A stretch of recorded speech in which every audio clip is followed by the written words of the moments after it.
Ouais, on l'a déjà présenté. Et donc, j'ai présenté Ophélie Boucher, qui est étudiante à la maîtrise en études littéraires à l'UQAM, en profil de recherche, sous la direction de Bertrand Gervais. Son projet de mémoire porte sur les représentations fictionnelles des relations interpersonnelles à l'ère du numérique. Et donc, ils nous présentent tous deux une traversée dans le temps, je pense, autour de la figure de Jean-Yves Fréchette, avec un titre « Marcher, c'est écrire avec ses pas, moments géopoétiques et exploration techno-textuelle ».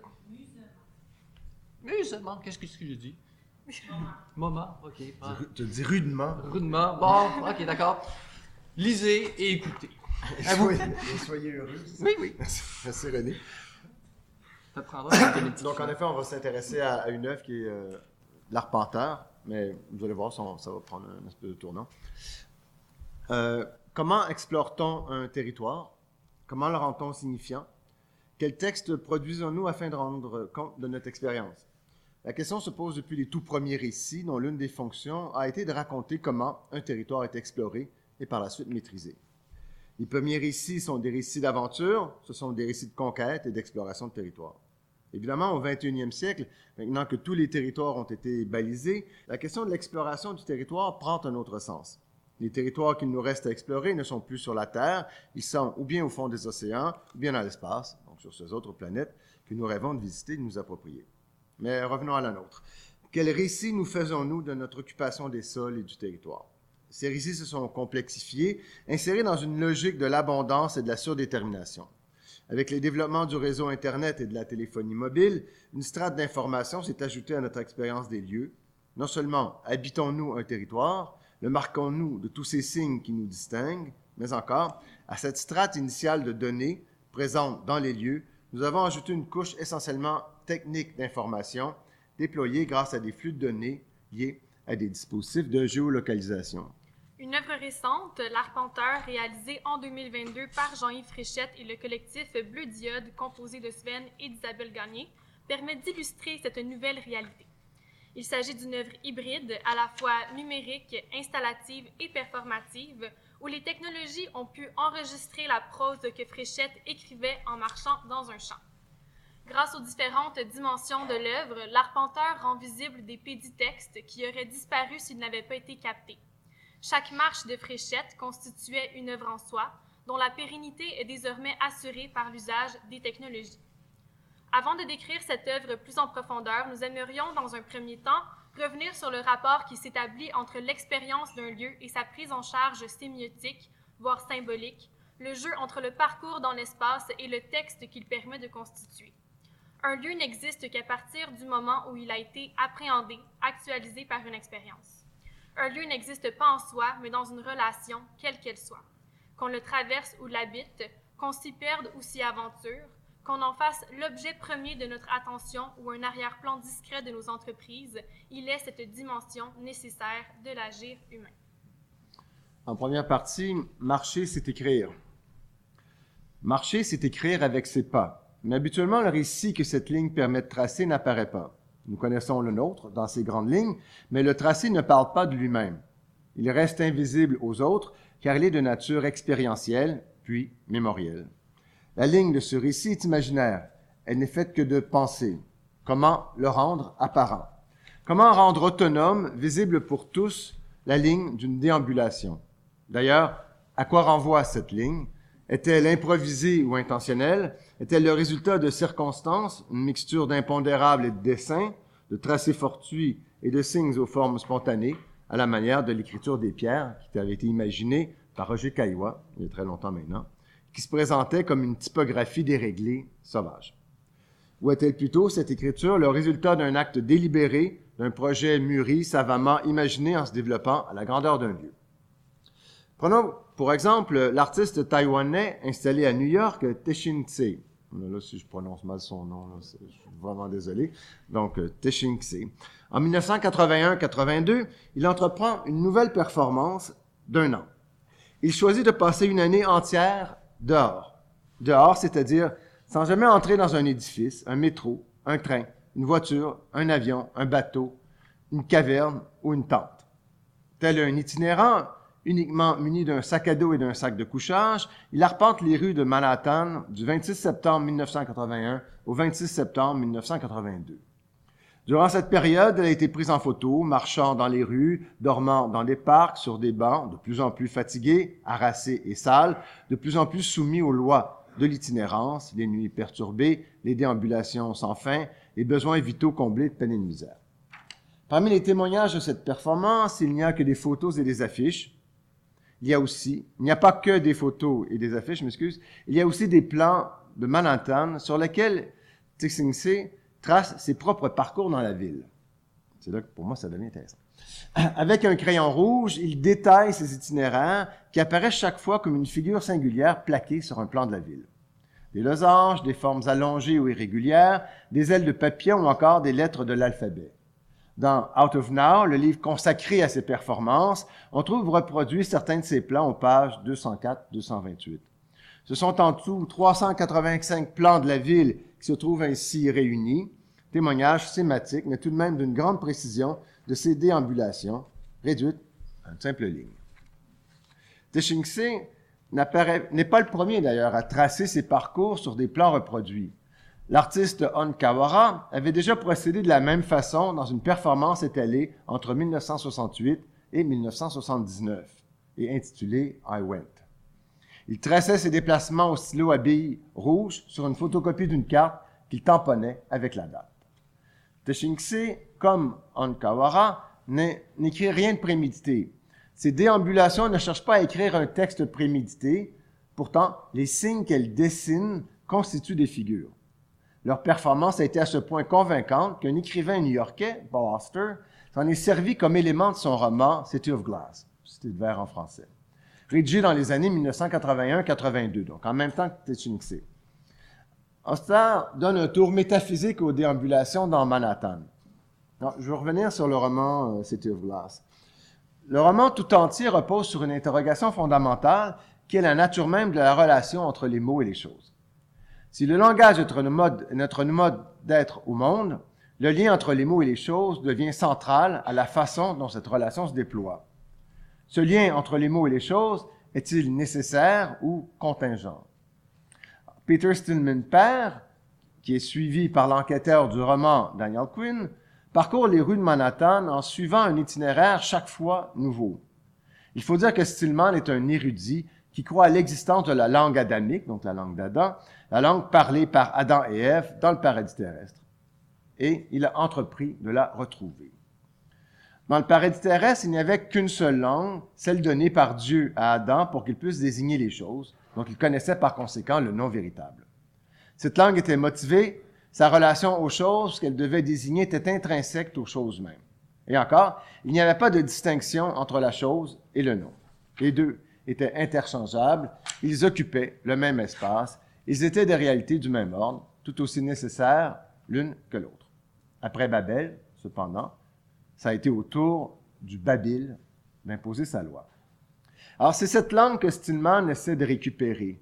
Dans un premier temps, il a enfermé son fils pendant 9 ans dans une chambre obscure, sans contact avec personne, croyant qu'un tel isolement complet pouvait faire apparaître, lors de la corruption des langues naturelles, la langue adamique. Les résultats de l'expérience ont été assez décevants. C'est ainsi qu'il a entrepris, dans un second temps, de parcourir, en fonction de tracés précis, les rues de New York. Ces promenades à travers la ville consistent en l'inscription de lettres, une par sortie, qui écrivent à même le sol le syntagme « la tour de Babel ». Et cela, littéralement. Ces lettres ne sont pas de simples dessins. Dans la logique de Stillman, ces derniers ont le pouvoir de transformer la ville en une tour. Une fois les lettres du syntagme écrites, New York devient irréversiblement Babel. Quinn, le détective que suit Stillman dans ses déambulations, finit par comprendre le projet du vieil homme. Ils se mettent à tracer sur des feuilles, vous avez vu les dessins faits par Spiegelman, ils se mettent à tracer sur des feuilles, en reproduisant le quadrillage des rues et des avenues de Manhattan, les lettres du syntagme, la tour de Babel, imitant de ce fait les tracés réalisés par Hon Kawara et Tixingse. Notre deuxième partie, arpenter, c'est aussi écrire. Donc, dans le cadre du projet L'Arpenteur, ce que font Fréchette et Bleu Diode répond parfaitement à cette logique d'une déambulation géopoétique servant à tracer des lettres dans un lieu.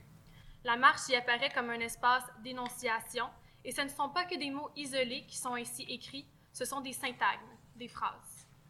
L'Arpenteur est une réactualisation de l'agrotexte, un projet réalisé par Fréchette en 182, où, à l'aide de charrues, des agriculteurs ont labouré un champ pour y écrire le poème Texte, Terre, Tis.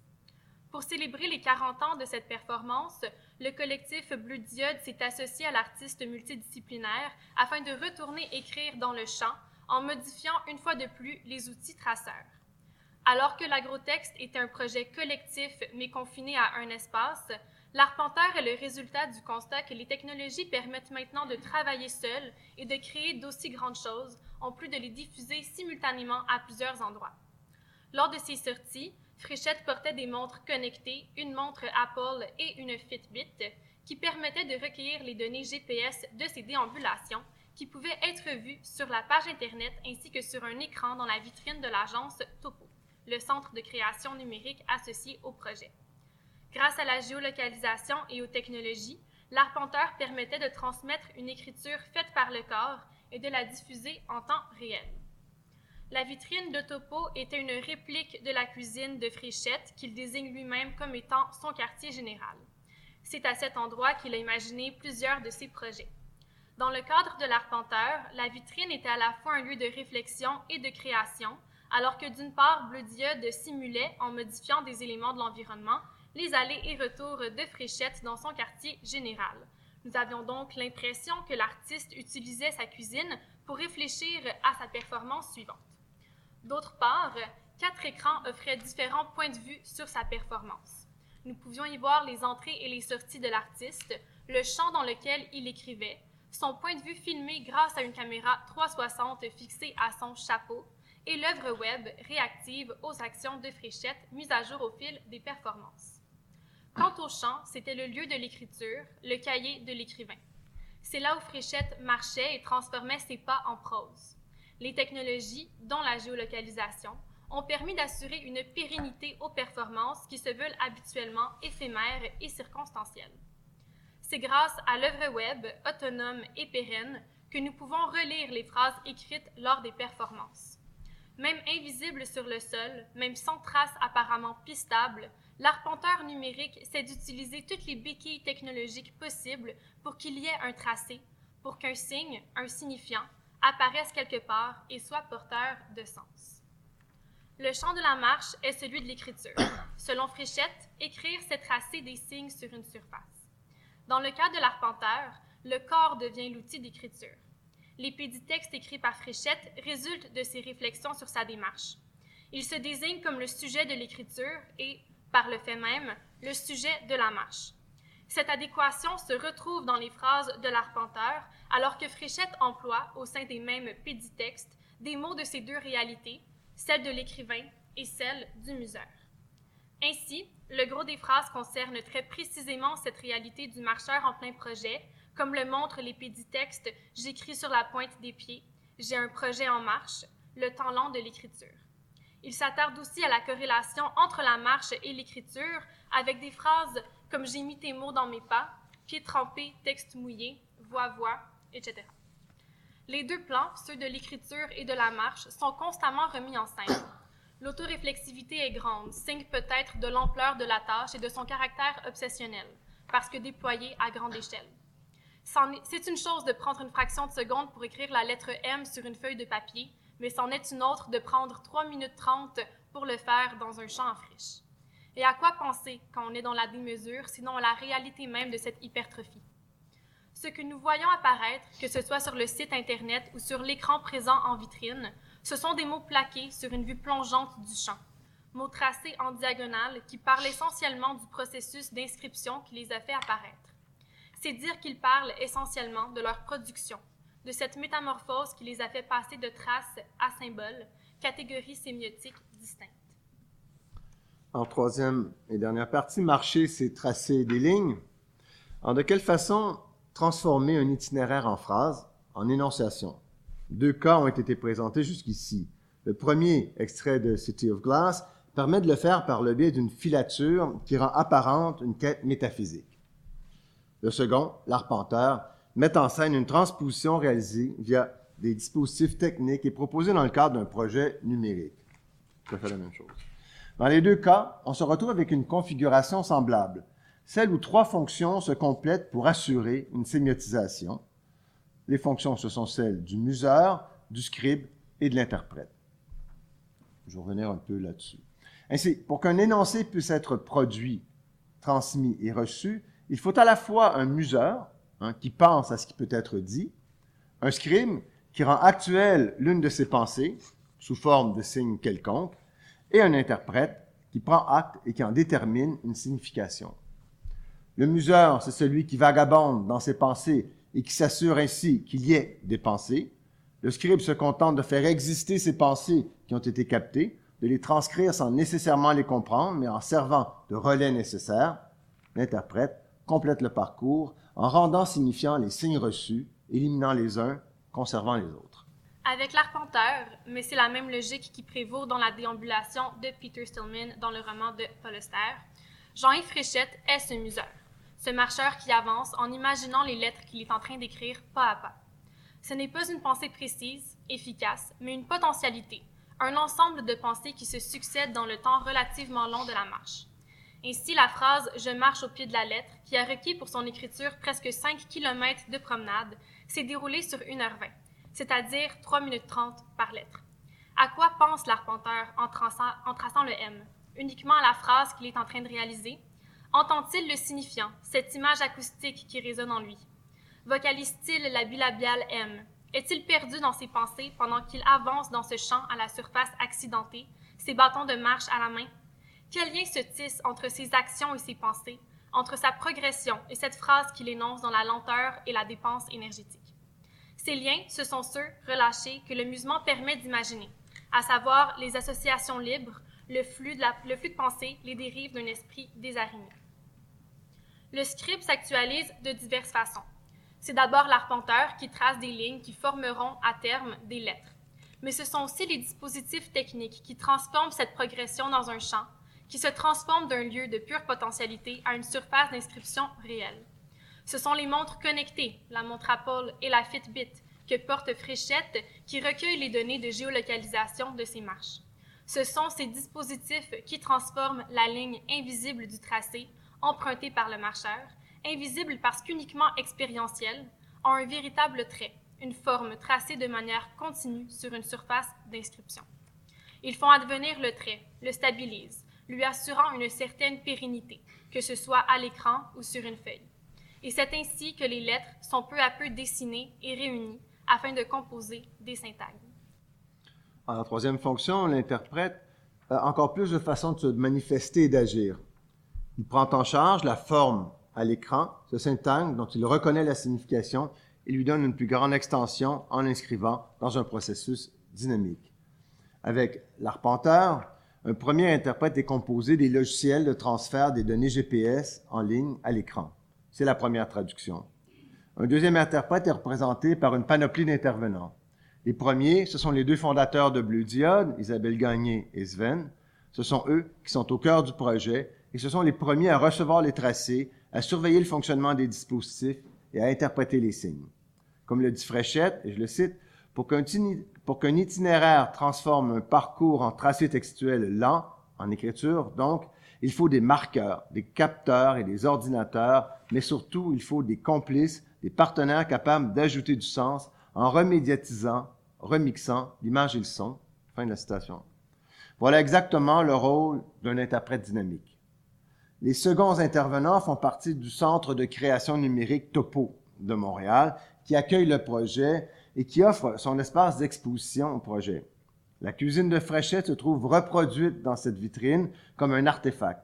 Une cuisine où nous ne pouvons pas entrer, mais dont nous pouvons observer les objets, les uns réels, les autres présents grâce à nos reproductions photographiques. Cette reconstitution à petite échelle du milieu de vie et de création de Fréchette se présente aussi comme une cabine de diffusion multi-écran où les données géolocalisées de ces marches, en lettres cursives, sont présentées dans une œuvre web diffusée en temps réel dans la vitrine de Topo. Un troisième interprète, eh bien, ce sont nous, les spectatrices et les spectateurs de cette performance hybride. Ce sont nous qui faisons le lien entre l'agrotexte de 82 et l'arpenteur de 2022. Nous qui nous emparons des phrases écrites pour tenter de les comprendre, nous qui explorons les formes que peuvent prendre maintenant les arts littéraires sous l'impulsion des dispositifs numériques, nous qui maintenons dynamique ce rapport singulier entre l'écriture et la marche, entre le texte et l'existence, entre le territoire et son exploration. Comme le dit Fréchette, on devine dans cette expérience reconduite et reformulée une volonté de produire, entre guillemets, je le cite, donc, de l'écriture autrement, visant notamment cette, je cite à nouveau, partie généralement occultée de l'œuvre en littérature, la dépense concrète du corps, rassemblant puis disséminant toute son énergie pour en produire un texte. Merci.